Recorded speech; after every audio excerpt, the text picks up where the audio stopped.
statistics show that this is, to your point, a uniquely American problem.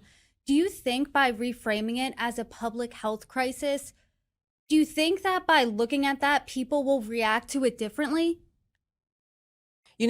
What I will say is, first of all, it is a public health crisis. It has already been called a public health crisis.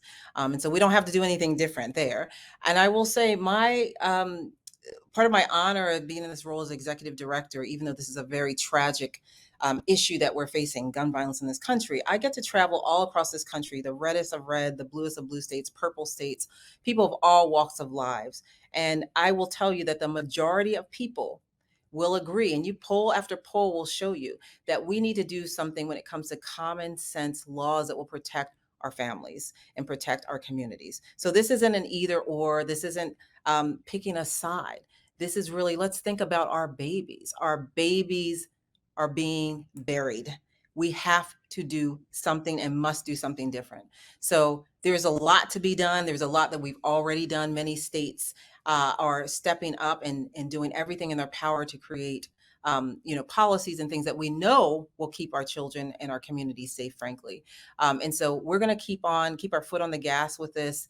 And I just, again, want to just send my heart out to everyone who is directly impacted and say to them, in the communities that are surrounding this direct impact, and say to them, we are not going to let up. We are with you, and we're going to continue to fight to make sure that place sanctuaries for our children, for our families, for our communities stay that way.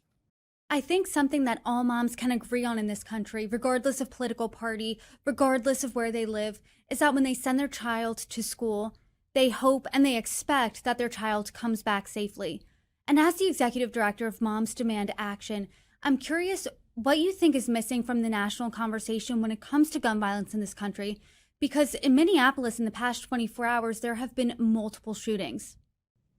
Yeah, that's correct. So I think it is not about what's missing from the conversation. I think it's about inaction. Are people not having the courage to stand up and do the right thing? People that are bought and sold by the gun lobby, instead of standing up and doing what they need to do to make sure that another 8-year-old or 10-year-old on the second or third day of school aren't going to lose their lives, and that a family now has empty seats at the dinner table. That is what we're trying to focus on, the action piece of this. The conversation is long overdue, and we've been having it.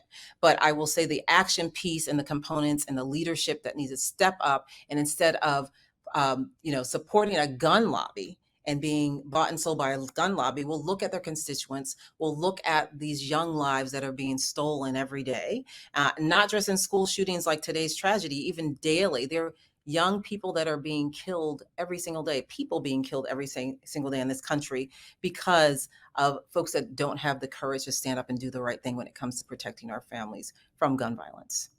Angela, I really appreciate the conversation today. I wish it wouldn't be in the wake of a tragedy, but I hope you can come back on. And as we see developments, hopefully not every time there's a tragedy, but hopefully maybe we can talk about brighter news soon. Thank you so much for joining me. Thank you so much for having me.